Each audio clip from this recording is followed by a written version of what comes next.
que nous sommes très heureux de pouvoir célébrer dans ce lieu inspirant de la bibliothèque Solvay. 25 ans, c'est en effet jeune, on est un club de jeunes en fait, mais c'est aussi déjà toute une histoire. En 25 ans, ADE a évolué, et ceci de différents points de vue, dont j'en mentionnerai quelques-uns ici.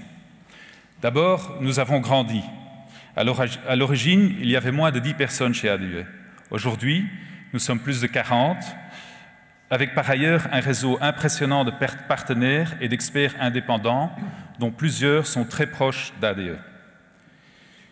Au début aussi, ADE était une association plutôt d'individus avec un projet commun, mais au fil du temps, la société s'est structurée. La première année, on était extrêmement anxieux de passer le cap de cette première année. Ensuite, on a essayé d'échapper à la mortalité juvénile qui frappe un nombre extrêmement élevé d'entreprises de moins de 5 ans.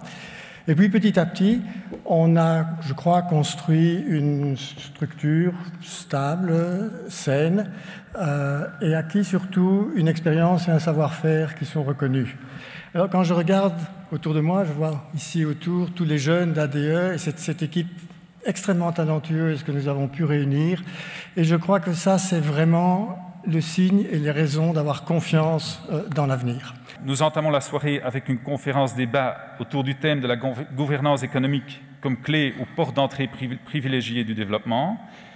Plus qu'une affirmation, c'est une question et elle sera introduite par Patrick Chausse-Pied.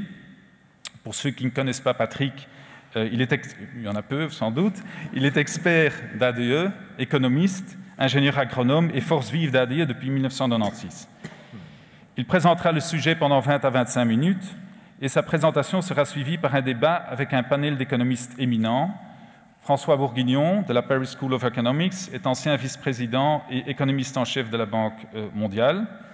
Jean-Philippe Plateau, qui est professeur émérite du Centre en économie du développement de l'Université de Namur, et Tanguy de Biolay, qui est président du conseil d'ADE et ancien maître de conférence de l'Université de Namur également.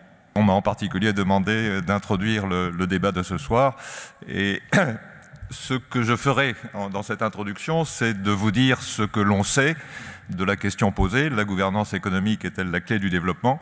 Vous verrez qu'on sait en réalité très peu de choses, ce qui me permettra à la fin de l'exposé de transmettre aux membres éminents du panel les questions difficiles auxquelles je n'aurais pas été en mesure d'apporter des réponses. La gouvernance économique appliquée au gouvernement est un concept relativement récent.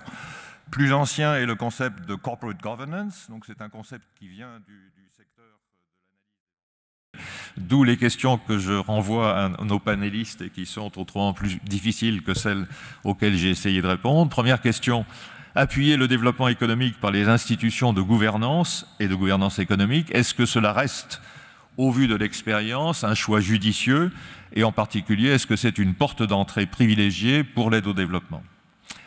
Deuxième question, est-ce que d'autres formes d'aide qui cibleraient les acteurs privés plutôt que les acteurs publics ou qui reviendraient à des formes d'aide plus directives à travers des projets ou à travers ce qu'on appelle des fonds communs, est-ce que se dessine un retour vers ces formes plus traditionnelles d'aide? Troisième question, au demeurant, est-ce que ce renforcement de la gouvernance économique que veulent les bailleurs, est-ce que c'est vraiment un projet des pays en développement? Est-ce que ce sont des projets qui sont appropriés par les pays bénéficiaires ou est-ce que, au fond, c'est essentiellement le souci des bailleurs de leur efficacité propre qui les amène à pousser ces projets contre une certaine réticence des pays bénéficiaires? Et enfin, si l'amélioration de la gouvernance économique est une condition nécessaire au développement, est-ce que c'est une condition suffisante? Et si ça ne l'est pas, quelles sont les mesures additionnelles ou complémentaires qu'il y aurait lieu de reprendre pour rendre cet instrument plus efficace?